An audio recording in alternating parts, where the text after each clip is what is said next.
department. Yeah. This is Tanya Pearson interviewing Tracy Bonham on May 6th, 2017 in Brooklyn, New York, in Sarah's apartment for the Women of Rock Oral History Project. Thank you so much for participating. You're welcome. Huge fan. I'll tell you more embarrassing stories after. Great. So you don't think as I'm long as normal. you're the one being embarrassed and not me. Oh yeah, me. Okay, good. Yeah. Yeah, so like I said, this is kind of this is your life personal biography. Okay.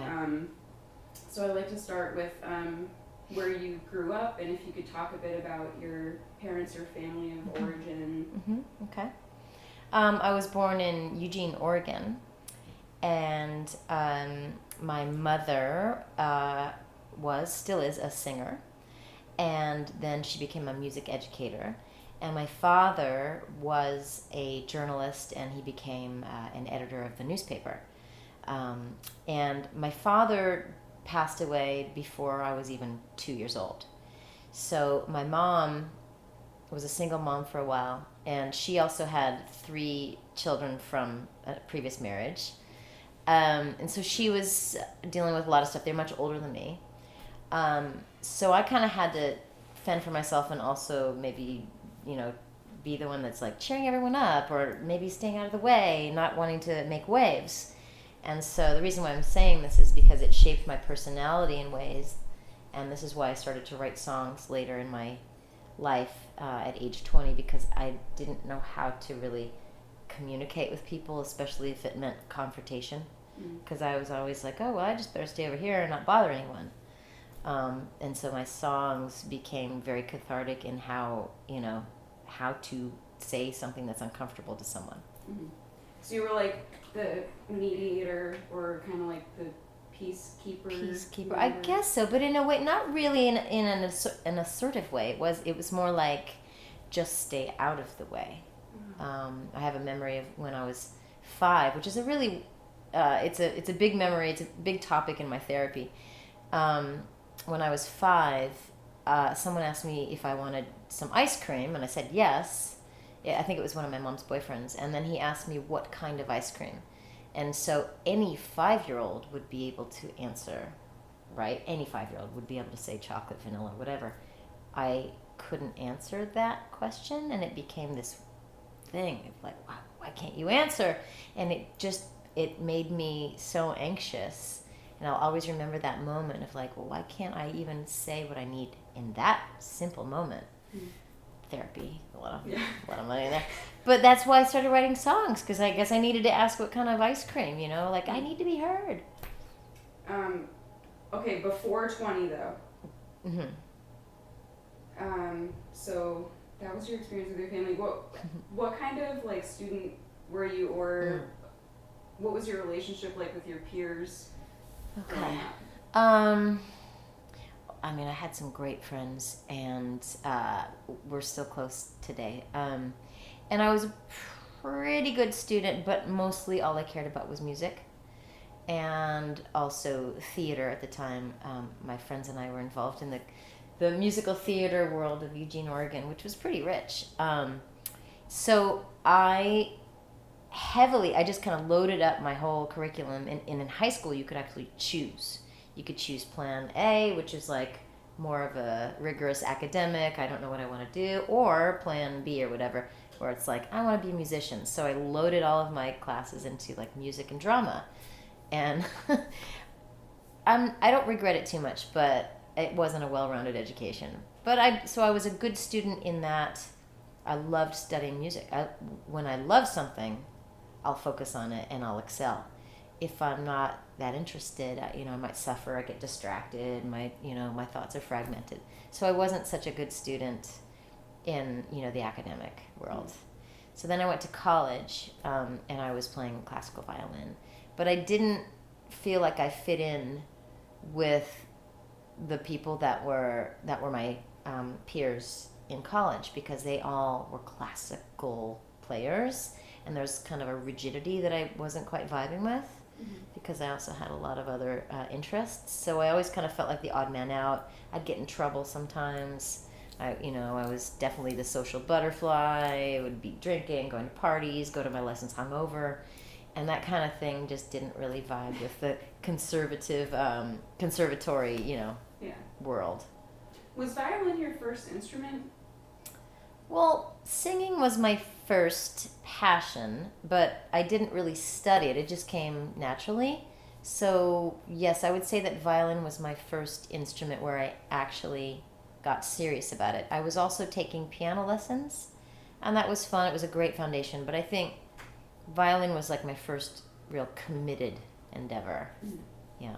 And you said that your mother was a singer. Yeah. So is she someone who, like, growing up, did she encourage you? Did you express an interest in singing first, or was she sort of like, I think you should sing. Right. Or you should play violin or piano? I remember the day I think I caught the bug. She didn't have to coax me at all. I saw her perform. And this is what I think, like, as a parent, I think it's so important for your children to see you do the thing that you love, because I think that's where they become inspired. So when I saw my mom on stage, she happened to be the lead in the musical On a Clear Day You Can See Forever. And she was up on stage, and I just, and she was quite good, and I knew I wanted to do that. And then I'd help her with her lines and her dance moves at age 5, and I just thought, like, this is my bag. So there was never a time when she would force me or remind me to practice. I always wanted to. Okay. Someday, when I got a little older, in my age 16, I would sometimes skip my lessons to go to the kegger. That was another issue where I'd get in trouble for that. But, like, she never had to, like, provoke me or force me to care about playing or practicing. Mm-hmm. Well, just because you said kegger. Kegger. So were you? I would never have thought that. Keggers? Were you like a party girl in high school? I kind of was. A violin playing party girl? Yeah, so it didn't make sense, I think. I was just like this weird amalgamation of everything. It's like, I hung out with the cheerleaders who were also, those were the cheerleaders who were smoking pot, though. So it wasn't like the goody-goody cheerleaders. I would go for, like, the bad girls. And they'd get me roped into some, I'd get into trouble for either smoking pot or smoking cigarettes, or I, like, hid the beer in my backpack and had to lie for them about it. All that stuff that, your parents don't want you to do in high school, I was doing, plus practicing really hard. So I'm sure it confused the hell out of them. I'd get in trouble. I was sent home from music camp one time, a really prestigious music camp. I went to Interlochen, and it was, like, really expensive, and we took money out of my savings from college to go there, and it was an 8-week camp, and I was smoking a cigarette, and, it was, like, against the rules, and I got kicked out, so I was always this, like, problem child who also was kind of a protege. So I don't know how, they didn't really know how to deal with me. They tried to be strict, that backfired. They tried to be loose, that backfired. I wasn't very grounded as a young person, and I think it had to do with not having a father for the longest time, and my mom with the other, teenage siblings, and, it was just a lot of chaos in my home. So you were the youngest? I was the youngest by far, yeah. It's you need a compass and a chart and a protractor to figure out my family, but there's, like, kids, it's like Brady Bunch. I'll just make it quick. Brady Bunch, and then, like, some other siblings came into the picture too. So I have 9, there's 9 of us total, but I'm the only one from my mother and father's union, and I'm about 8 years younger than everyone else. Oh, okay. So I'm kind of an only child, but not, because I have all of these, like, satellite siblings that I kind of know. Yeah. Yeah. Okay. That's confusing to me. Okay, so you were kind of a party girl. Yeah. Hard worker, loved music. Yeah. What were your expectations for yourself in high school? Like, was going to college something that you wanted? Was it something that was expected of you? Was music something that you knew you wanted to pursue as a career at that time? Yeah, it was a done deal from age 5. So that was the easy part probably for my folks, is that, okay, she knows what she wants to do. So yeah, when I was in high school, I definitely knew I was going to go to college. There's no question. It wasn't enforced on me, and I knew it was going to be music. There was a moment when it might have been theater, but I think in music it was like, which instrument? How am I going to, choose a major? Okay, and this might sometimes ask like random questions in between because Fine. I just thought of something. Yeah. But I was reading an old interview. I can't remember where, and you were talking about how you played a lot of your own guitar because guys couldn't play like you because they were too good. Yeah. But you're also sort of this like trained musician. Right. In other. Right. Areas. Yeah. I don't even know what kind of question. Okay, no, but I feel like I can expand. How do you think of yourself? Because I think of you as kind of like a musician's musician. Mm-hmm. One of the people I've interviewed who has been like trained and has been taught. Okay, it's a great. I love talking about this because I feel like it kind of like encapsulates what I believe in music and maybe even in just anything that you might study. So I have been trained, and I really did work hard studying classical music on violin and piano, and I became very proficient. And if I would have stayed with it, I could have become pretty good. So I have that knowledge, and I really loved it. And it's very, it's like formulaic. There's a structure, and there's the technical, proficiency that I would say almost mastered. When I decided to kind of pull back the focus and create music and write songs, I didn't want to be so methodical. That was probably the one thing that maybe turned me off about classical music, is that it can be just like regurgitating or, like really limiting and like a cage.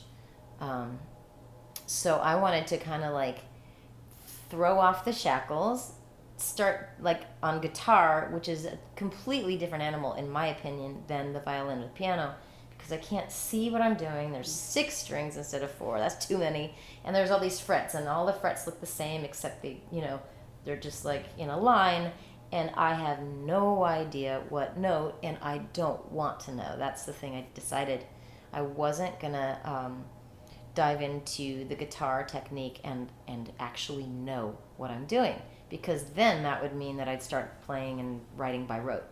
So I wanted everything to be kind of like fresh and accidental, and then that would inform my writing. And so in that way, it kind of is more spiritual. It's like it's coming in the moment instead of me going, brain is going like, oh, I think I'm going to write like a C chord, and then it's going to be an F chord, and I don't want it to be. Thank you. It's a little weird. It was like Andy Kaufman doing a robot, but I wanted it to be like kind of divine, like it just falls into my lap. Where did that song come from? I have no idea. Because the wonder this is what I love about music, and I'll talk your head off about this. It's just that it can be both things. It can be scientific, which I dig, but you can also pull back, and it can be magical. And maybe life is like that. Maybe science is like that. People could say, wow, it's God, it's spiritual when you pull back and there's like wonder and magic. But if you get right in down to the atoms, it's all scientific, and that's cool too, but it's math. So music has those same qualities, and that's what I love. I love that, and I love it when kids, because I teach kids music, I love it when they get that. When they get that there's like something super magical happening, and oh my God, that's great, and then they take it apart, and then they're like, oh, it's only just a 1, 3, and a 5. It's really fun. And you played with a lot of male musicians, or like guys have been in your bands and you've been like the front person.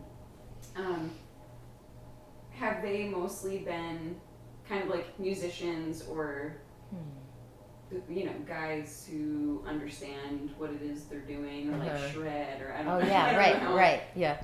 And how was what was it, if they were that way, or I don't know, maybe they also weren't, maybe they also were self-taught, I have no idea. But I was watching a lot of old footage, because I was like, oh, I wonder who these guys were. I didn't really know who the guys were in your band at the time. And it's like, as a self-taught guitar player, I can like tell when people can play really well, Right. even when they're trying not to play that way. Right. It's like, oh, all these guys seem like really good musicians, Okay. really good guitar players. What was it like for you as a songwriter, someone who started playing guitar and wanting to just be creative? How is it to work with guys who shred? Great question, because that's really like, did they listen hard. to you? Well, that just, let me think. Well, I can remember the feeling that I would get when I'd walk through. So I transferred to Berklee College of Music in Boston, and then that was a completely different experience than the classical music, that I was studying in Los Angeles. And the thing that I hated the most was walking through those practice rooms, hearing the doodly doodly doodly doodly, right? The shredders. It was the least musical thing I'd ever heard. It was just, it was like a rotation of like just skill, and it was a robot to me. And that was everywhere. So that really turned me off. So when I started to write songs with that new kind of, let's break everything down and let's simplify and deconstruct things, there's no way I was going to play with anyone who was like super shredder or super slick. And I had these moments of playing with people like that. It was really hard because I didn't have the guts to confront because of who I was. And so I'd end up in situations where I'd be like, oh my God, I hate the way he plays. What do I do? And then somehow I kind of like weasel out of the relationship or whatever and burn bridges. I was like so lost in how to relate to people and communicate what I wanted. And the problem, it's a blessing and a curse, is that I really did know what I wanted. I wanted this type of playing that was, it's going to sound weird, but it's like you need to know how to play, but you need to know how to dumb it down. Take it down a notch, don't show off, because it's not about you, it's about a sound. And so that takes, like you said, a certain kind of person, not just musician, but a guy or girl who listens and has the same motives. It's like they are serving the song rather than their own egos. And it's hard to find. And I managed to find some of those people, and a lot of those people are in the rock world. I've played with some jazz people. They have a hard time dumbing it down, and or even some rock people who are really super proficient. They need to do the thing with the vibrato, and Yeah. And then there's the flip side, I have some people who I've played with who are super proficient in other kinds of music genres, like bluegrass and jazz and blues and stuff, and those people are like gods to me, and I just leave them alone. It's like, show me what you do. So, but if it is like my song or my band, in the past, I wouldn't say as much now, but in the past I've been very kind of, in a way, rigid about that, about trying to create that sound. It's really funny because I always would have thought of you as being assertive. I know. think because you played under your own name too. Yeah, it wasn't right. like a band, like it was always you, and you're a band. Yeah. So I assumed that you were in the front, like telling them, no, I don't like that. You play like this, you do this, you do this. Right. And you weren't like that at all? It's hard to explain because I was, but it was always weird and awkward and uncomfortable, and I usually pissed people off. And drummers would walk out of the room. Why did you hire me then? Like I just didn't know how to do it in a way that, I think I was so like rubber-legged about it, didn't know, that I would say the wrong thing instead of being like, hey, could you play a B instead of A? I'd be so nervous. I'd be like, I don't like you, I didn't picture that. I would say something. It would be so awkward. It would like fumble out of my mouth. I'd be like, oops, I didn't mean that. I meant, can you play an A instead of a B? I just was like the mechanics of like having to say something that I thought would be conflict, like an insult to your playing or whatever, would make me so nervous that I would just like, I don't like you as a person. Exactly. Oh, the core of your being is wrong. What? I mean, no, I just mean just no vibrato. So I struggled with that. I think the only place that I really did feel comfortable and confident in really speaking or like kind of like creating what I wanted was on stage. And I managed to eke through it in rehearsals and stuff like that, with that uncomfortable feeling of like, oh my God, I'm gonna hurt that person. But in speaking about like other kinds of relationships in life, like whether it was like love relationships or friends or whatever, siblings, I was just kind of deathly afraid to say, or even to my mom. That's why I wrote Mother, Mother. I couldn't tell her that I was actually suffering.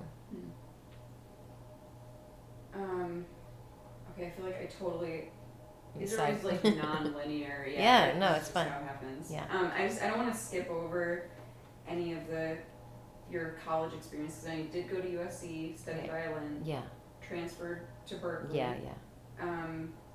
Is there anything like significant that you feel is worth mentioning, like about that time period? About schooling or stuff just in your life? Change and like why you changed your major. Right. And okay. It's a big move, West Coast to East Coast. That's true. That's true. I was really taunted, when I was going to USC.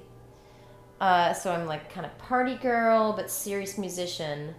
In Southern California, really trying to focus, but partying too much. And then, violin, I didn't want it enough to really lock myself in the practice room for 10 hours and not come out. Singing came easier to me. So I was tortured for a couple of years, 2 years I was at USC because I really wanted to sing, and I had this full scholarship for the violin, and my parents were really, happy about that, of course. But after 2 years of the conservatory type of schooling, I just said, fuck it. I'm gonna go to Boston. I have a friend at Berkeley already, and I went to visit and to see what it was like. And it just, for one, maybe I was a little lazy. It seemed easier, and singing was easier and flashier. So maybe I just wanted to go, try that for a while. Berkeley at the time was not as hard to get into as well. I think it might be different nowadays. But that was the beginning of like a real tough time in my life, and that's what I wrote my first album about, because when I was just about 20, I was really on my own. Like you said, I moved from West Coast to East Coast. Now I'm 3,000 miles away instead of 1,000 miles away from my hometown. I can't just like get in a car and drive up the coast. And Boston was completely foreign to me. I looked out the window the first night I stayed in someone's apartment, and I felt like I was on the set of West Side Story because everything was tall and you could see into people's apartments. Coming from the West Coast, it's just surreal. So it was hard. Because I didn't know how to really stand up for myself, I got myself into some really shitty situations.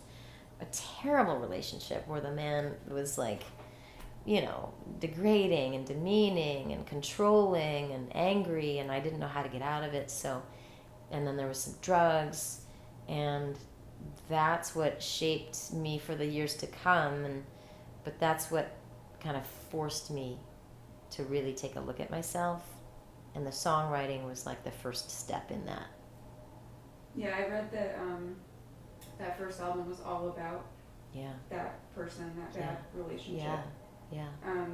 And that was your first kind of foray into writing your own songs, like full songs, and right. Then, okay, so that sounds like a deeply personal kind of experience, that you're in a relationship with a person who, I don't know if he's a horrible person, but not great. Exactly, not Mr. Right. And you're writing all these really personal songs, rock songs. Mm-hmm. What made you decide to like get a band together and start performing them? Oh. Because I feel like that's so different from sitting in your room and like writing and writing in your journal and your song. Yeah. Well, I had another boyfriend later, who was a drummer, and is a drummer, and incredible drummer, and we were actually in a wedding band together, which was during college. Hilarious. Just out of college, And strangely, in Berkeley, I was late for registration one day. I was like, oh, I don't know. I'm going to sign up for this thing. What's GB Ensemble? Okay, great. GB Ensemble. What could that be? It ended up meaning general business, which is another way of saying wedding band. So I actually had a class this is when I knew Berkeley was not right for me. I was like, I'm taking a class in how to sing The Bride Cuts the Cake, The Bride Cuts the Cake. Like, I was like, I'm getting credit for this, but I'm also paying for this. So I'm out.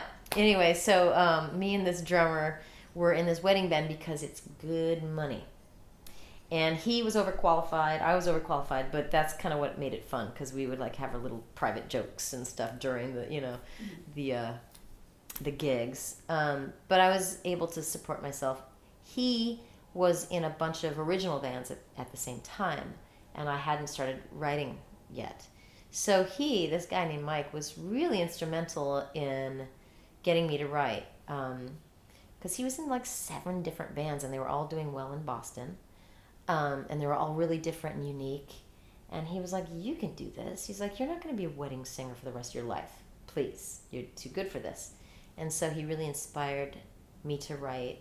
One day he went off to a gig, and he just kind of gave me this little little exercise. He's like, why don't you take that guitar, just take the 3 chords that you already know, that's it, that you only know, and write a song. And then when I come back, why don't you play it for me? And I took the challenge, and I wrote this song, and that was kind of the start of it.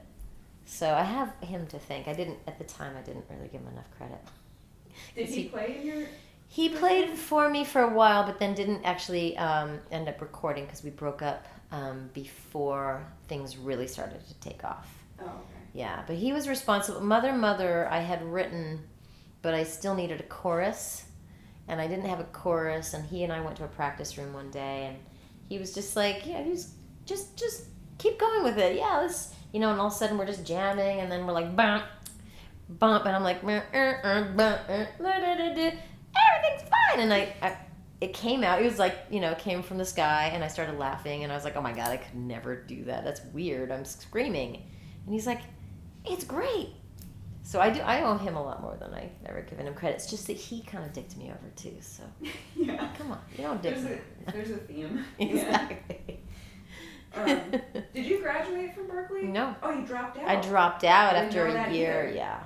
Okay. 1 year. So you dropped out of college as a wedding singer. Yeah, just jingle started a singer, band. wedding singer. Exactly. I hadn't started a band yet, so I had a couple years of like floundering, like waitressing, but like kind of doing drugs with that guy, waitressing, singing jingles, and then wedding band. Wedding band is kind of what saved me in a way, because like I got rid of that guy, and then I broke up with that guy. And then, the wedding band kind of like just helped pay my bills. Yeah. And then it actually helped me kind of practice my craft. And even though I was singing like, Whitney Houston songs or whatever, still singing, and it's still learning how to be in front of people, use a mic and sing harmonies, and, look like you, care about what you're singing about. But, so I dropped out. I did go back to college for a minute. I went back home to Eugene, Oregon, and went to the University of Oregon for a minute. But then that guy, the first guy, the terrible guy, lured me back to Boston. And then that's when it's called baiting now. Baiting. Baited. Yeah. That's true. Use the technical terms. Exactly. He baited me. But so was your long-term goal at that point to like be in a band, be a musician? Yes, it was still musician. I can't believe I hadn't thought of like doing my own thing. I guess I really was lost for a while there. Yeah. Singing jingles was fun. Okay, and now I have a memory of like trying to write my own songs, but they were so bad. It was before I could play the guitar, and it was kind of it was late 80s, early 90s. So it was like before I kind of discovered that, when Nirvana came out, all I knew about like rock music was like the hair bands, and I didn't really like that. I didn't like the melodies of any of those like rock bands and hair bands. I hadn't discovered the Pixies yet or any of those cool bands. So Nirvana came along, 91? Mm-hmm. totally opened my eyes to like melody and rocking, distorted guitars. So that's when I thought, hey, I might want to start a band. And the furthest I could see in my imagination, though, was have a popular band in Boston. I didn't expect to, get a record contract or tour the world. So I don't think my vision was very far. Yeah, I really want to ask about that, about the kind of like trajectory from, because just as a fan, and just like a regular person, reading about all of you, it just looks like Tracy Bonham started a band in college. Then 2 years later, you're a Grammy nominee. And it's like, yeah. I mean, I know that, that the record industry like still existed then, and which it just sort of doesn't anymore the way it did. But I don't even know how all of that happened. Right. Like you just played some shows, and it was the '90s, and I feel like it was actually a much better time for like women in music and fronting bands and. Definitely. How did all of that happen? Well, it did kind of happen overnight. Now, in retrospect, I was a musician all my life, and I, kind of was honing my craft and trying to figure out who I was and what I wanted to do, but nobody knew about that stuff. So when I did start to kind of create a buzz with my 3-song demo tape, it did go very fast. And it was because it was timing. It was like everyone was kind of looking to Boston because there's a lot of stuff happening at the time. And female rock artists were kind of the hot ticket too. So I kind of was in the right place. It was like this perfect storm. Right place, right time, right genre. At the time, I wouldn't have wanted to admit that. I thought it was all based on my merit. But I think there was a lot of luck involved and timing. And I only had 3 songs and, started playing gigs. And then made that demo tape. And then that demo tape got in the hands of somebody. And then it went to New York. And then I had to like write more songs because people were coming to see me that were pretty high powered, and I was like, I don't have a record worth of material. And they were like, well, you better get on it, and here, we want to meet this lawyer and you want to meet this publisher. And all of a sudden I was like, fuck, okay, let's do this. So it was a real crash course. Kind of, yeah. I mean, seriously, like, okay, so I dropped out of Berkeley in 91. Now I took like 91, 92, maybe 93 to do the wedding band thing. But in 93, I started putting that demo tape together. And then by 95, I had an EP out, which was subsidized by my major label that gave me a lot of money to make some albums. So yeah, it really was fast. Yeah. Yeah, I mean, it's all like such a. I'm trying to think. Well, because I don't want to get to you had a really terrible experience with record companies too, but That's okay. if you could just talk about like anything that you feel is significant about that time, like just touring to me sounds absolutely miserable, but some people really like it.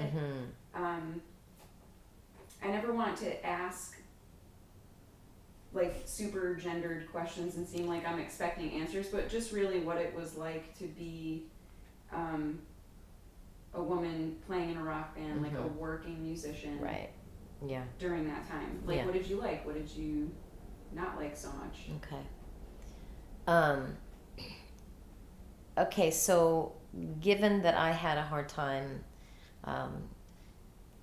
truly speaking my mind, especially if it was something difficult to say, I had, people working for me now that had their own agendas.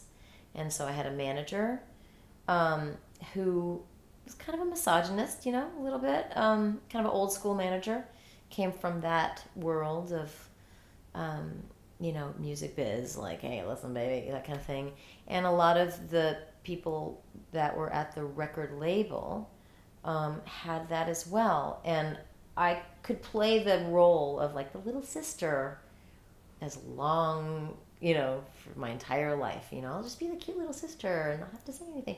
But I think that's what started this kind of dynamic where I kind of set things up to fail. I didn't realize it at the time. So I would go out on tour, and I didn't know how to say no, honestly. So they ran me ragged. So I went out on a couple tours at the beginning, and that was pretty fun. We were in like a really cool van and all that stuff. But then when things started to get serious and I actually had a hit, they booked me and booked me and booked me, and it was like tour bus after tour bus, which I'm not complaining because that was pretty exciting, but it was hard work. There was no free time, and I didn't know how to say wait, stop.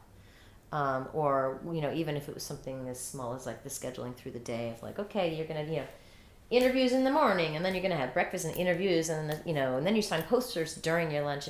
That gets to you after a while, and if you don't know how to say stop, or if you don't have a manager who's really looking out for your best interest, but he's just kind of like, not whoring me out. He wasn't whoring me out, but like, he didn't give a shit. He probably even said there's no crying in rock and roll at one point. Like, I think I remember that.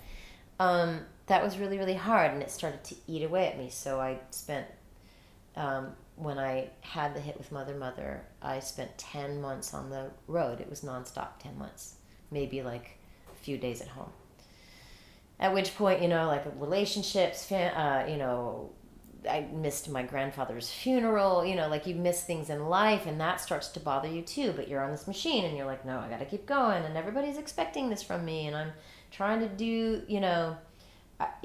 they're always dangling the carrot. It's kind of ubiquitous. It's not like anyone intended this, but like, if you don't go on the Howard Stern show, then maybe you might not get those other followers. Everything was like, if you do that, maybe you'll get that. And so there was always that allure. And there were times when I think the biological the clock was clicking a little bit, even though it was like late 20s. So yeah. And like, I would hear like the cry of a baby in the next room, and I'd be like, ah, but then I'd, quickly just, get that out of my mind. No, I'm doing this. There's no time for that. It was very confusing. There was a lot of guilt because I let some friends down. I didn't go to somebody's wedding. Those are the hard parts of living in a bubble on a tour bus. And everybody's taking care of you. And I've got business managers now too. So I haven't like written a check in a long time. And that's awesome, but it's not the real world. It's very, very like pampered and, strange. I also didn't really enjoy the brief brush with fame as much as other people might have. It made me very insecure, and I felt very self-conscious everywhere I went. So, gosh, it was a long answer to that question, but there was a lot going on, and after about 10 months, I just kind of lost it. And I had to cancel some tours. I had to cancel the South American leg of my tour. And finally, my manager heard me. Finally, I kind of had to have a breakdown in order for him to really understand that I needed to stop, take a break. And at that time, he then got it, and he's like, okay, well, I'm sure we'll go back.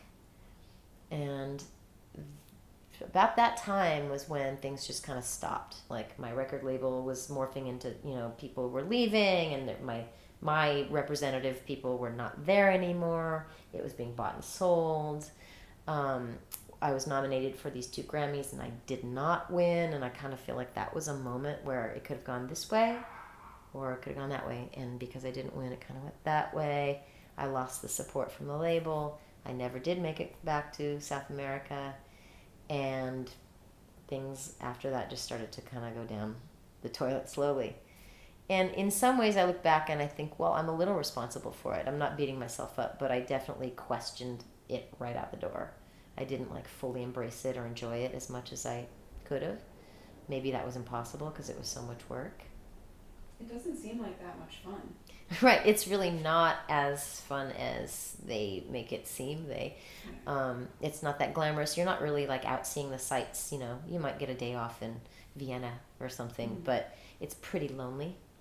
It's very, very lonely. And I wasn't really a band too, so there was that kind of confusion and conflict. Like, I'm a singer-songwriter. I want these guys to feel like they're in my band, and I want to, hang out and, have this kind of altruistic thing going on. But no, it's really my band. So there's a lot of tension between me and my musicians because they were kind of resentful of that. And that didn't make it easy either. So it was very lonely. Yeah. I didn't notice any of that when you guys were playing on stage. Yeah, you get on stage and you you lose it all. Was that, okay, so this is where like the years get mixed up. So would that have been like around 98 or something? Like, okay. Yeah, exactly. 98 was kind of like when I thought I was going to have my next record out, which is kind of what the plan was. It's like, okay, 96 was the first record, and then the second record will be, it'll be nice and tidy. It'll come out 2 years later, and then we'll have this momentum. But that's when everything started to go down. Because you didn't win the Grammy, people left, and then they just sort of, like, the record label people didn't care as much about... Yeah, it was a combination of that. I think it was mainly the record label changing. There was a changing of the guards like 3 or 4 times, and then they sold it, and then it merged with Def Jam. So now there's like hip hop people in the same offices as like the rock people, and they were trying to figure out who they were as a label. And then I think maybe even the bigger situation would be that the radio changed. Like everything now was like angry white boys with baseball caps backwards. Yeah, Limp Bizkit. Limp Bizkit. Yeah, exactly. I forgot about that. Oh my God, you lucky. I haven't forgotten about it. No, I mean, I lived through it, Yeah. but I was just like, nah. Wasn't it dark? I know. Yeah, I was just still listening to like you and all the... Oh, yeah. I just kind of forgot it. It was huge, and that's all that seemed to matter at the radio stations. I think there was a backlash, and I'm not saying this because I'm bitter. It's just that there was this whole, like, women in rock, and I'm constantly fielding these questions. What does it feel like to be a woman in rock? Lilith Fair, and Girls Club. And then when it was time for the door to close, it was like, shboom! And then it was like, no, there's only one of you that might make it through the cracks. Maybe that's Alanis Morissette. You can have a little lasting, longer lasting career, but everyone else, no.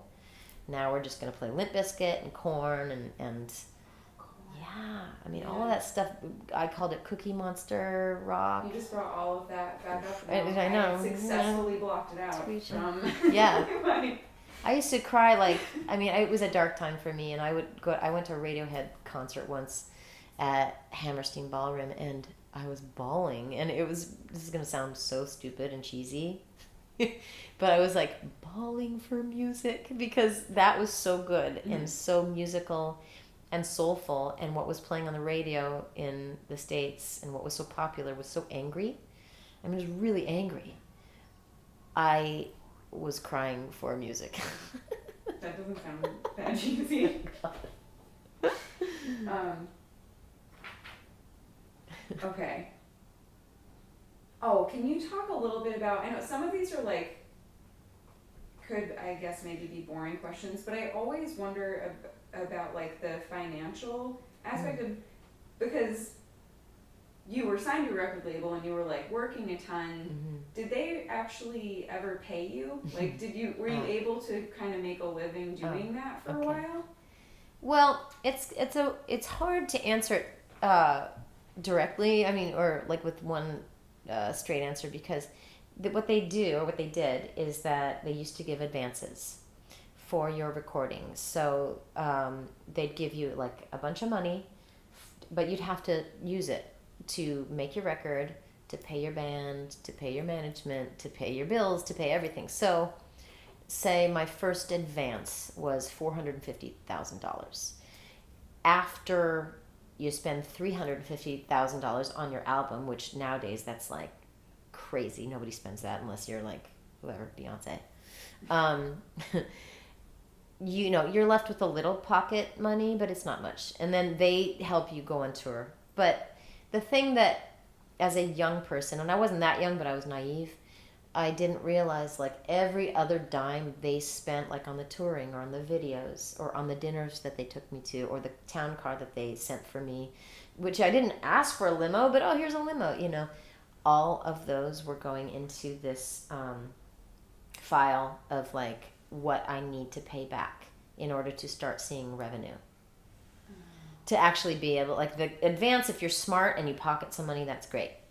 But really, like the royalties is a scam, because not only do they tally all that stuff up and you owe it back, you don't owe it back dollar per dollar either. You owe it back at whatever the rate was that your lawyer negotiated for you. So if I'm, not mistaken, like a typical record deal was that you get 18% to the dollar or whatever. So you'd have to pay back that recoupment, but at 18 cents on the dollar. So you're never going to recoup. And so now, 20 years later, I still get a statement, and it's so great because I take a picture of it every time. It never changes. It will never change now because they're not making any money on mother, whatever. But I owe them $1.7 million, and will always owe them $1.7 million for the rest of my life, unless something crazy happens where Mother's used in a movie and it's a big hit, and maybe I sell a bajillion copies again, but that's not going to happen. That's so weird. Yeah. Now on the flip side, though, it's not terrible because they're not coming after me for that. It's not. I get a statement and then I throw it away. I take a picture and throw it away. That's even more strange, though. Than why send just to let Why you know even that they waste... own you or something? Yeah, exactly. Yeah, I don't know. I mean, it's a very strange phenomenon. Yes, it's very strange. If you ever come across $1.7 million, would you send it to them? Fuck no.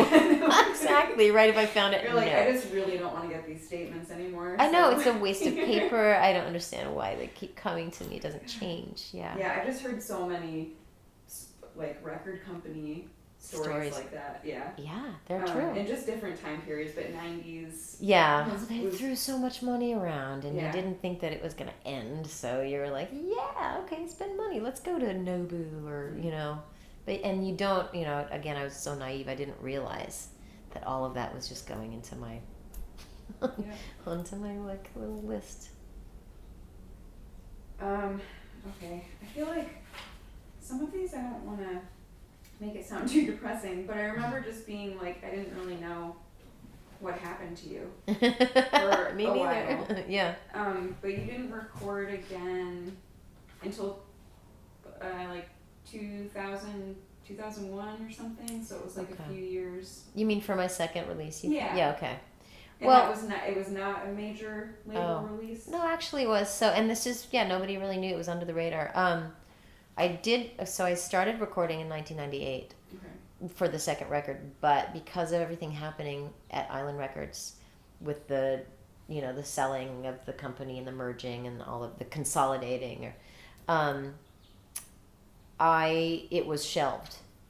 Well, it wasn't shelved. I mean, they finally got, released it. But during those 2 years from 98 to 2000, I was basically told to go hide my head under the sand and wait for it all to clear and to see what was going to happen by, the dust settling with the merger and, things are changing in the radio. And this is where my manager, who I told you about, I should have fired him right then and there because he's the one that said, go hide and wait it out. Mm-hmm. And he said, you're only as big as your last hit.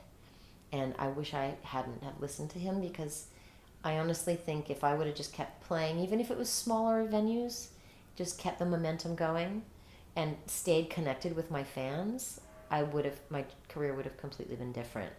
I lost all those people. A lot of those original fans were kind of radio people, so they're not super committed to like the artist, but I lost them. So finally my album was allowed to come out in 2000. At this point, everything had changed. It was Island Def Jam. They didn't know what the hell to do with me. Nobody wanted to really hear from a strong woman. And then the rest, it was like, they basically like pulled all funding after the first single, and they were like, we're going to drop you. So I did go on tour with that album, but I just remember being pretty miserable because then I couldn't even like, I came from like having this huge success with like people saying yes to me and yes, your video can be on this and that and you can play here too. No, your video can't even be played on, MTV2. And those kinds of things hurt because I had the expectations and hopes, and it just was like a slap in the face, and it took me a while to recover from that stuff.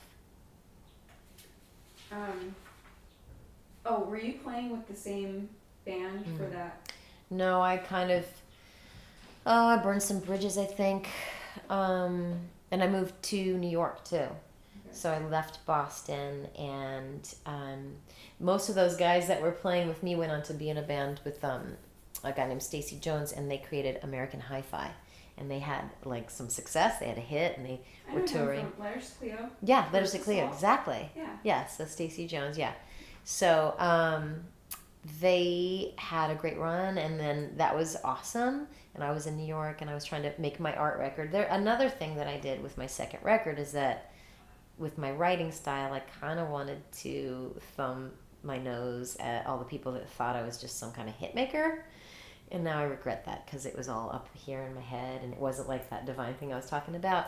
I got in my own way. I wanted to make an arty record because I wanted people to think I was an artist, a true artist. And I thought, if I have another hit, it's just going to make me some kind of commercial sellout. You know, there was all this, you know, everybody had an aversion to being a sellout at the time. Now when I look back and I'm like, oh my God, get over yourself, whatever, you know. There's nothing wrong with having like success. Jeez. So you, were you doing other, I really know nothing about you after 2002. Yeah. And still until a couple years ago, I remember, or maybe longer than that, it was when I moved, so probably about 4 years ago. Because I've listened to that record consistently throughout my entire life. So I still awesome. think that it's great. And Wow. Thank you. It was like a seminal album for me growing up as a young girl playing guitar. So Right. just so you know, I've always been a fan. I just didn't really know what happened to you. Right. And it was lived in the suburbs, and it was Sure. MTV, and Yeah. so when you were gone, it was pre-internet. You were kind of Yeah. gone Right. How for a could while. you? Right. That's interesting. But Yeah. I remember I asked my friend Jay, who's a drummer.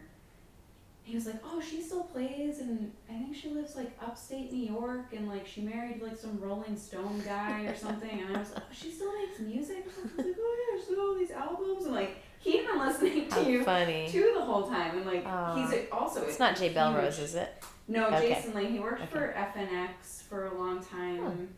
He still lives in Boston. Isn't in radio anymore, obviously, but Yeah. just another big fan. We're just we just nerd out over Nice. people. Nice. But so I don't know any of the specifics. I know that you've consistently recorded Mm-hmm. albums that are really nothing like the first one, really. All Right. very different. Right. But what else have you been doing? Mm. Did you pursue another career? I mean, you mentioned that you do music lessons now. I had no idea because Right. none of that. On Right. the internet, your life kind of there's not an enormous amount of information after Right. 2000, the major label stuff. Right. Exactly. So it's not because I don't care. It's No, because that's I couldn't fine. find anything. It's fine. And I'm so bad at keeping up, you know. I wish that I was that person that was blogging and or hard. keeping my website up or whatever. There's not enough time in the day, and I forget about it. And so I'm kind of a mystery, I guess. But another thing that I do regret is that I don't put out enough material in a timely fashion. Mm. So for some reason I have to go back into my cocoon, and then things happen in my life where either I move or I get married or get divorced, or those things throw me off my game, and it takes me a long time to get back out to write, and then to get into the studio and then put another thing out. Sometimes I was told, even after I was dropped by the major label, I went to a smaller label called Rounder Records in Boston. Still told to wait. I hated that when I was ready to go. And they'd be like, "Well, it's not the right time. Let's wait until fall." And I'd be like, "Oh my God, here I am again." That's pretty much the worst thing you can tell an artist when you're ready to just move on. And, either release it into the world and then also start thinking about what's next. They're like, "No, you have to wait."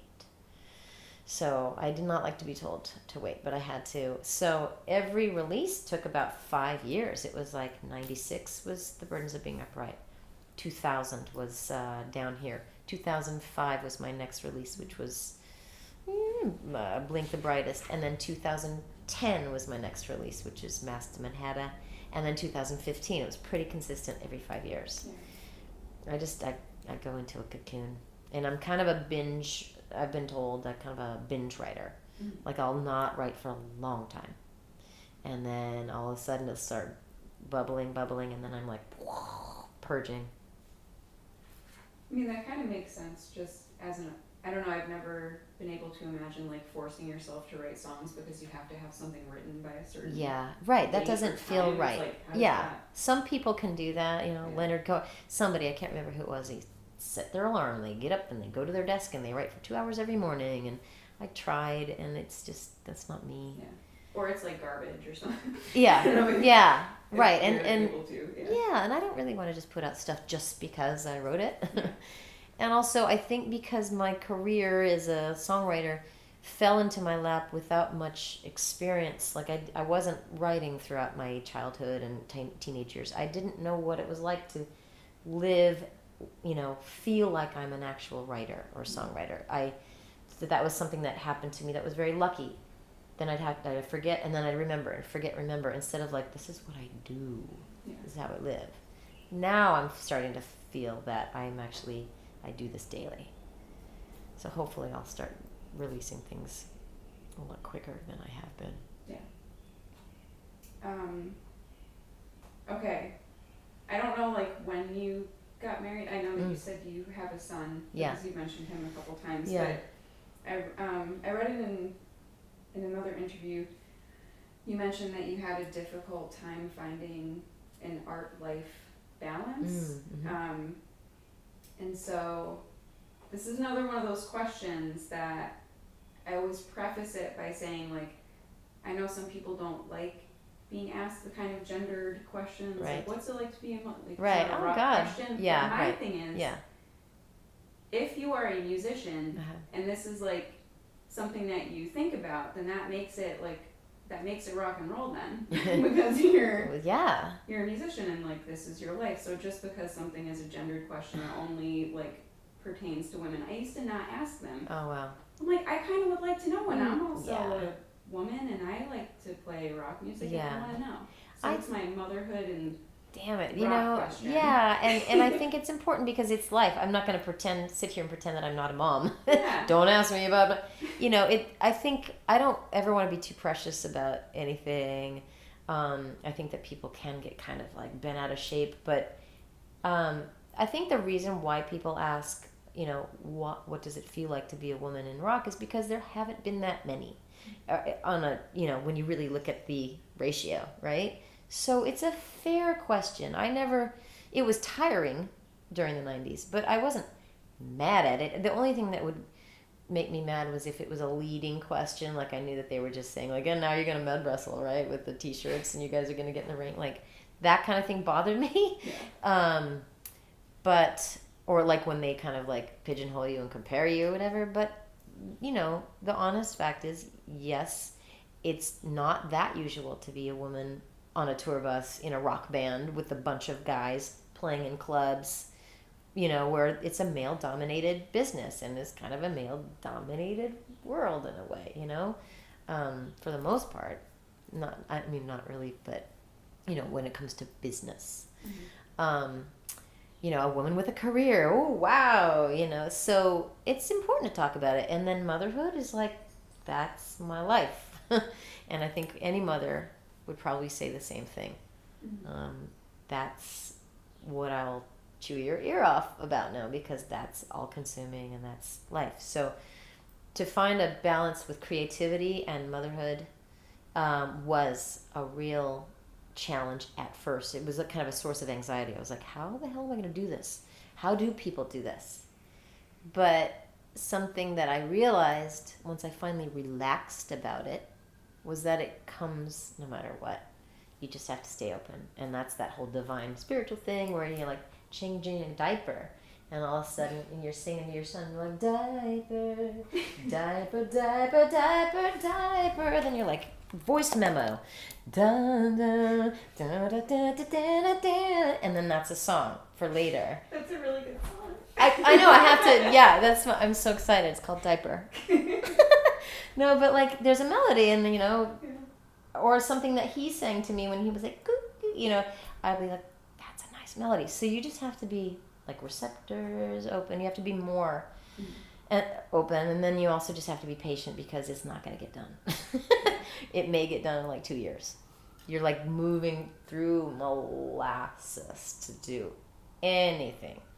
And that can be frustrating if you let it, or you can just go with the flow. Or you can then kind of go write about it, and use that as your muse. Did you wait until he was a certain age or old enough before you started like Modern Burdens? Was that last year that you announced it, or probably? Well, yeah, it would have been because 20-year anniversary would be 2016. So yeah, okay. For sure, yeah. But I mean, like when that comes out, will you be touring and you're performing? And like you just performed last night, so right. Can you see yourself as a parent, kind of like taking off and I can't doing the working? That's the problem. That I don't know.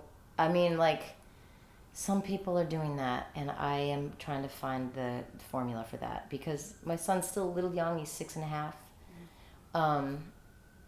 I missed that window of taking him with me, but it wouldn't have worked out. He's amazing, but he's got a lot of energy, and it's kind of a 2-person job, and I don't really want to stick him in front of an iPad the whole time, So now that he's 6.5, he still needs me home. That's just the way I feel about it. It's kind of like a full-time job, so I don't know how I'm supposed to do it. I want to play as much as possible. The internet's going to be my friend, I suppose. Playing locally, maybe doing like the short stints. I can go to the West Coast and come back, but I can't stay out for that long because I don't know. My husband's got a kind of a crazy, important job, and he doesn't have a lot of flexibility. Yeah. And I signed up for that too. So.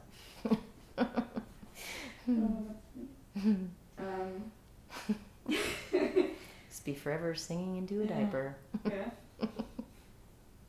Okay, I have more questions that I don't mean them to be offensive, but they're usually I'm already offended. Well, because I think that people just generally get better with age.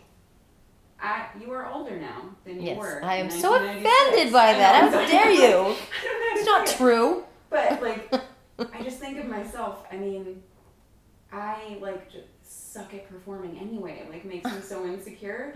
And just now that you're older and you're sort of like in the public eye again and you're performing, is that something that you're conscious of, aware of it all? Some people don't even care. I wish that I like being were older. like those people. Being old, like aging's kind of in public. Yeah, right, exactly. I mean, I don't think it's offensive because it happens to everyone.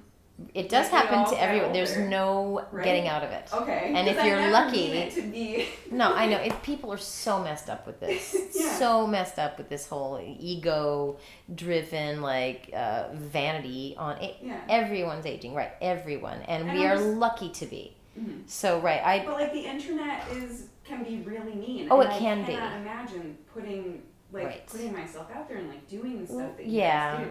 I have always had a hard time like looking at my own picture. So the thing that I find funny is now that I see the pictures from 15, 20 years ago that I hated and I thought I looked so ugly, and now I look back and I'm like, oh my God, I looked great. So that tells me there's a perspective thing that's messed up. Mm-hmm. So then I go, okay, well, hang on a second. In 20 years from now, I'm going to look at me now and go, wow, I look great. So stop the voices. It's very vulnerable, especially, taking pictures, not my favorite thing, whatever, and watching myself on an interview, whatever. You just have to kind of go, okay, ego, you can sit over here right now and try to just convey a message to whoever's listening to you of what's more important than looks, age, relevance.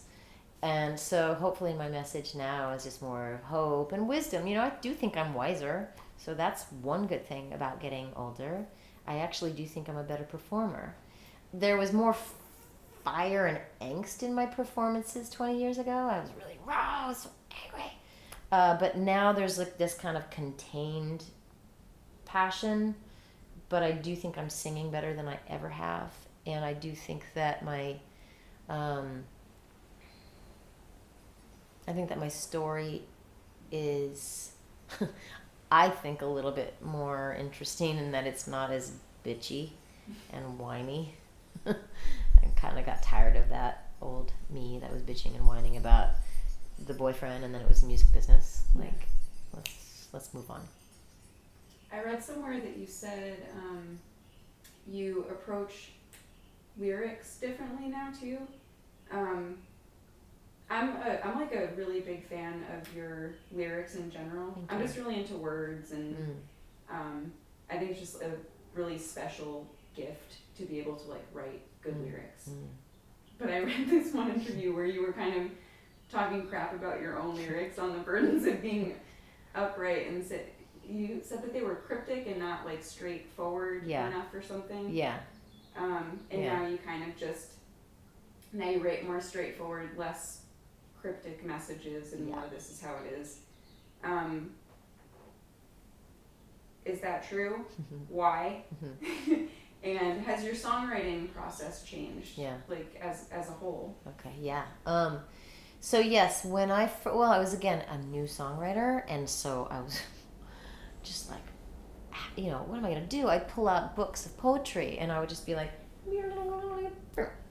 the word is like negligee, I don't know, and then I'd be like, okay, negligee, and then I'd try to find meaning. So it wasn't necessarily plagiarism or anything, but it was like desperation to cover up what I really was trying to say, or using that inspiration to then figure out what I was trying to say through it. So I wanted it to sound like poetry, and I wanted the listener to work for it. So it was kind of intentionally crafty and intentionally veiled.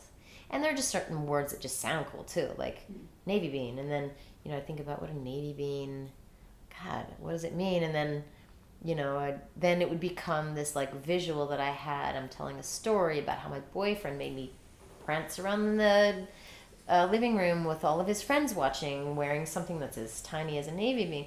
But I wasn't going to like just lay it out for everyone too. I wanted people to kind of work for it. There's one thing that my manager at that time said that was actually true, or actually a good piece of advice. He said, don't over-explain. Let them work for it, and also let them have it for themselves. It's not yours anymore. If they want to think navy bean is something else, that's for them. So that's actually true. But then, as I started to grow up a little bit and change, my writing changed, there was something really attractive to just writing simply and more direct. But then I felt like I got too far into this, super simple thing. I kind of miss a little bit of that flowery language that you can use, that where there's euphemisms and like double entendres and stuff. I do miss that. Yeah, I love it. And I was just thinking, I'm like spaced out because you said navy bean, what does it mean? But in the song, you say navy bean, don't ask what it means. Don't want to say, And you just ask yourself. Yeah, exactly. What Yeah. navy bean was. Yeah. Weird. No. I love it. Yeah, no, I actually, when I said that, I was like, wait a minute, is that my lyric? I know, like, I Oh, think it's that's in the song. Yeah. To quote a very famous person once said. Oh, boy. Okay, so I just have some, like a few closing questions that I sort of ask everybody. Cool. Some of them we've probably already, like, gone over. Don't ask me what I would say to God when I get to heaven. No. Okay, good. Now I want to, though. I don't. No. Yeah, no, that's not on here. Okay, good. I did have like an Oprah type question, and then I never asked it again after JD Samson. She Oh. was just like, I don't think you should ever do it. Oh, wow. You're like, yeah, I'm like, note okay. taken. Yeah, we're friends, so it was good to kind of like test it out. But okay, well, we've talked a lot about the category of like women in rock. But how do you? Okay. Do you think that it's helpful or hurtful as far as like this project, Women of Rock Oral History Project. Just how do you feel about the category in general? Is it still necessary, or is it not that necessary? Do you feel like it's still kind of like pigeonholing or creating this like a supplementary kind of category, right. or is it a good thing? Golly. Or a necessary thing, I should say.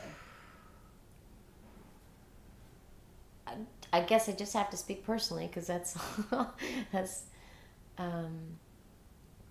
I think, in my opinion, I think it is still relevant and still important to hear the female perspective,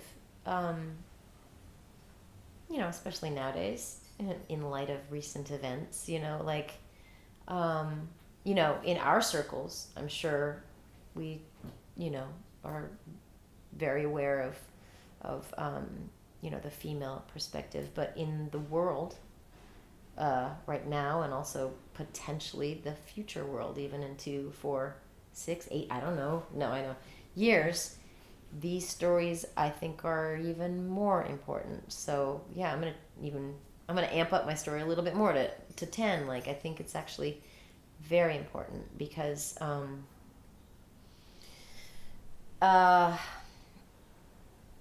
I think that the more these stories are told, maybe the more empathy, sympathy, whatever, and the more kind of coming together, joining together to kind of combat a real negative energy. I think that's more important than ever.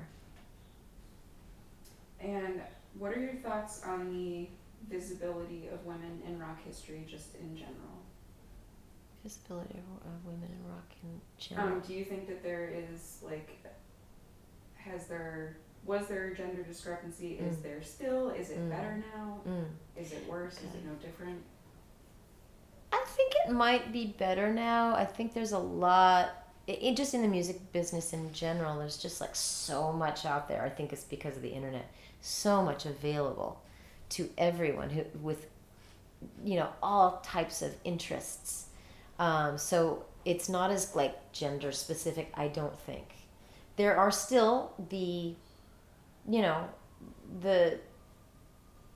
major players, like the Beyoncés or the, I don't know if Britney's still doing anything, but Rihanna, and even there's some other, I was just watching like somebody with their phone and they were watching, what's her name, Ariana Grande or whatever.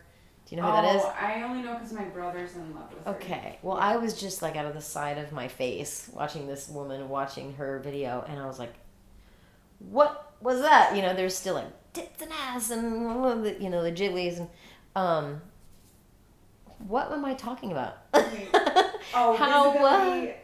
Oh yeah, I got distracted by the tits and ass. Oh yeah. So, right. So I was gonna say, like, in the major label, like, in that world of like, still there's videos and there's money and there's probably recording contracts and there's like, people who are like catering to this business and it's selling a lot. There's still a lot of like just like totally rampant sexist shit that's there. So in that world, it's still there. It's still rampant, but I don't pay attention to it except if I'm watching, and behind someone in the bus. But generally, I think it's more open, and I think because of the internet, it's kind of more balanced out, and there's men, and there's women, and there's great bands and musicians and artists, and I think it's becoming more of a community. I'm seeing more of this like support system where artists, male and female, are supporting each other. So I think it's more balanced out in that world. But I think in the major money business, the music business that still exists in the old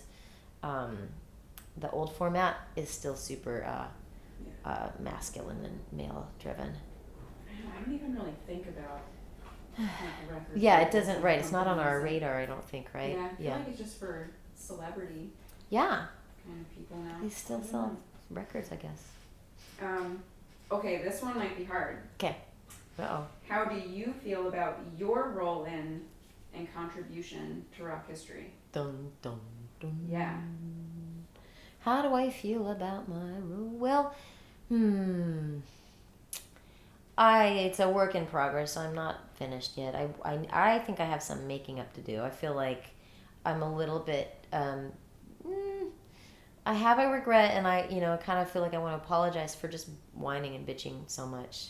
So my role in the music business, like, after I had my hit, and it's so hard to have a hit and then have to do another record, and like nobody takes me seriously. Like that's what my goal in life is to make up for that moment in time, because I think that it's too bad, because I think it was not only lost on people, maybe that's a good thing, but it was just drivel.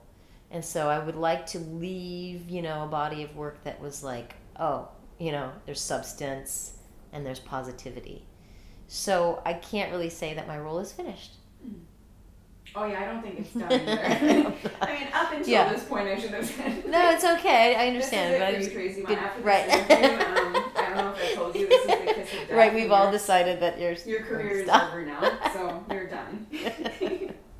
And I guess this is kind of an Oprah question. Sometimes they get interesting answers, but what are you most proud of personally and or professionally? Okay. I am most proud. How do I put this succinctly? It's kind of a recent thing. I'm really proud of myself in that and it's taken me many, many years, but I've been able to really do some major, major homework on myself, which means looking inward, even this songwriting and the journal writing, just writing, trying to figure out why, going back, there's, therapy, finding Eastern religion, kind of becoming a Buddhist, and then also starting to meditate on a regular basis. It's finally kind of coming together in a place where I feel connected to myself after so many years of not, and having no tools from when I was a child, to do that on my own, but then finding the right teachers, and then doing the work. So right now, and I feel like it's kind of a real-time question, I'm really the most proud of myself at like finding the connection to myself, which means now that I can actually, I'm a lot better at saying things that are uncomfortable, or, just kind of becoming who I truly am. Exactly. How do you go from there? Leave some space. That was really good. Oh, cool. I mean, is there anything that I didn't ask that you wished that I had asked, or anything I left out that you think is really important? Well, the only thing would be cool is just to describe, if it's okay with you, if it's part of your project, the kind of the re-recording of my hit album. Now it's 20 years later. Oh yeah, we didn't really talk about, I think I just skipped over it. That's cool. Because there is a, so cool. Please do. Cool, okay. Totally. That was great. Because I'm learning a lot about, I'm learning a lot about humility in that, I'm re-recording an album that was very successful in the world, and sometimes I even forget how far it's reached, how far it went, how successful it was. The fact that I can pull back and re-record it in a way where it sounds really different, like it's not just a note for note. A lot of bands recreate their 20-year album for a number of reasons. One might be is that they don't own the master recordings, and the label does, and they never will. So they want to have a version of it so that if they ever got like a music license, they could make the money. So there's a good reason to do that. But then they usually want to make a recreation of it. I've decided to go completely like in a different realm and make it sound modern, like it would exist today. And so it's been, a real like slice of humble pie, because I have to go back to that old writing, but then I also have to like try and heal those songs that were from a different time and a different, stuff happening in my life. And then to invite these other women to be a part of this album, to sing on the album, is a real lesson in, creating a community where 20 years ago I would have been like, Kay Hanley, Tanya Donnelly. There's a little bit of like this competition. Now it's like, yes, let's do this together, and we're in this together. And so it's been really cathartic and awesome to kind of give this as like my gift. Maybe I'm healing that side of me. I'm healing that album, those songs. I feel like there's a giving and a taking, and like it feels really full circle and awesome. And I'm really proud of the music too. I didn't think I'd actually like those songs again, but they actually stand up. How did you choose all of did you know everyone personally? Or did you just pick like random kind of people that you didn't know that well? A little of both. I mean, mostly I knew them or knew of them, and Twitter has become my new mode of connecting with people who I wouldn't be able to contact otherwise. I mean, I'm not going to like call management and stuff like that. So Twitter would be like, okay, like for someone who, Tanya, we know each other, but we've never really hung out. So I tweeted at her, I was like, I think you're amazing. And then luckily, oh, hey, thanks, I think you're amazing. Then we would do the direct message, and I'd be like, hey, I want to play my album. And then it would start like that. And so the same thing with like Nicole. I know Nicole Atkins personally, but and Kay Hanley I know personally too. But other women, like there's this woman named Sadie Dupuis. Sadie sings on a song. She sings on my album, and like she's so cool. She's like hot ticket right now. So I was like, ding, ding, ding, tweet, hey, I think you're awesome. And she's like, no way, I was just listening to your album and I'm a fan. And those kinds of things are cool because she's younger. She's she's younger than me, I think. Like 30, 31 or something. Yeah, she's young. So I'm like, I could be her young mom. But to know that, like, because she told me, like, flat out, like, that album influenced her songwriting. And I can kind of hear it in her songs, too. So that's very cool feeling. And it just started with one or two. We were just going to have, like, maybe two girls sing on it because we really thought like this was going to be like the year of the woman, and we'll just have a couple of guest singers on. It'll be really cool. And then when things flipped and somebody else became the president, it was like, wait, we're not going to just have two girls on this album. We're going to have as many girls as possible, and we're going to make a statement. We're going to come together. We're going to give to charity, and it's going to be this girl power, statement. I forget what song it is that you just posted and listened to, but you like say Trump in it. Oh yeah. I changed the lyrics to Mother Mother.